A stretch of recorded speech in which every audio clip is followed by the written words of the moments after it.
में बाबा अहिरे बनैहा हो।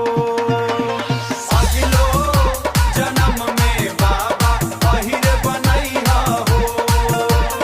अगलो जन्म में बाबा अहिरे बनैहा हो।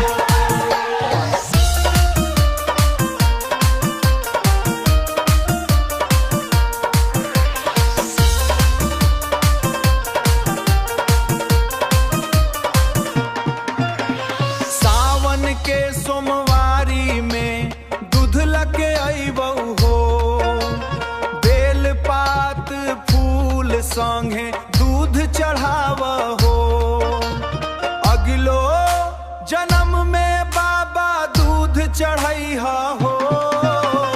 अगलो जन्म में बाबा अहिरे बनैहा हो। अगलो जन्म में बाबा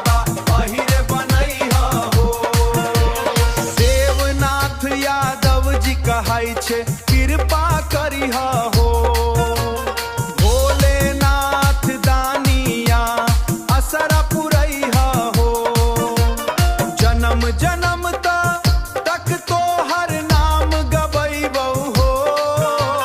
जन्म जन्म तक तो हर नाम गबैबऊ हो। अगलो जन्म में बाबा अहिरे बनैहा हो। अगलो